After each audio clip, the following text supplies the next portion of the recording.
Despite some wealthy collectors like Jay Leno and Brad Pitt owning military vehicles, none have managed to purchase an aircraft carrier. In 2022, the retired USS Kitty Hawk CV-63 and USS John F. Kennedy CV-67 were sold to a shipbreaking company for just 1 cent each, despite efforts to preserve them as museum ships. The cost and complexities of maintaining these massive vessels made it impractical to keep them as museums, highlighting the challenges of preserving Cold War-era carriers. Unfortunately, there will likely be no future aircraft carrier museums in the U.S.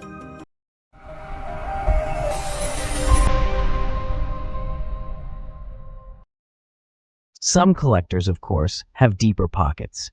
Jay Leno owns at least one armored car, while Brad Pitt owns a World War II-era Supermarine Spitfire and a Cold War-era T-54-55 series tank, the latter a prop from his film World War Z. Likewise, Peter Jackson, director of the Lord of the Rings films, has a collection of military vehicles, including aircraft, dating back to the First World War. Late Microsoft co-founder Paul Allen made enough money to create a literal museum of military vehicles. One thing that Leno, Pitt, Jackson, Allen, and others haven't managed to purchase is an aircraft carrier. And cost might not be what held them back.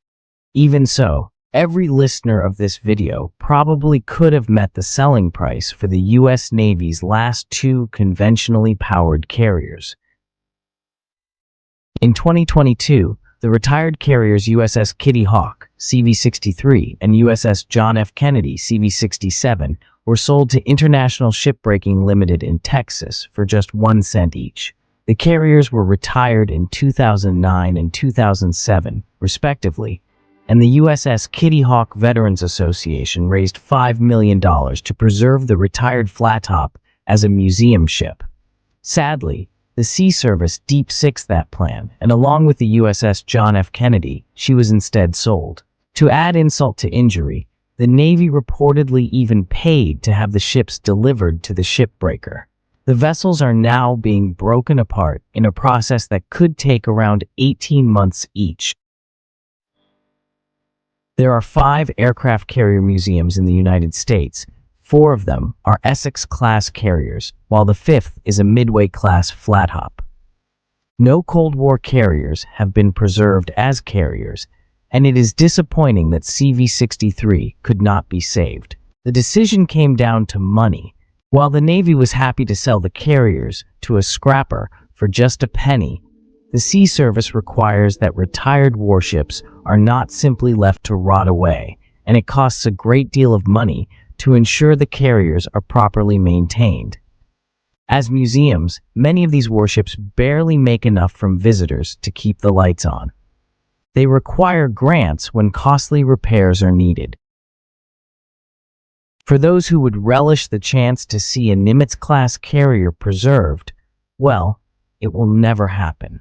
In 2012, the former USS Enterprise, CVN-65, the world's first nuclear-powered aircraft carrier, was retired after more than 5 decades in service. At the time of her inactivation, she was the 3rd oldest commissioned vessel in the Navy, after the wooden-hulled frigate USS Constitution and the USS Pueblo, the latter of which was captured by North Korea in January 1968 and never retired from the Navy rolls.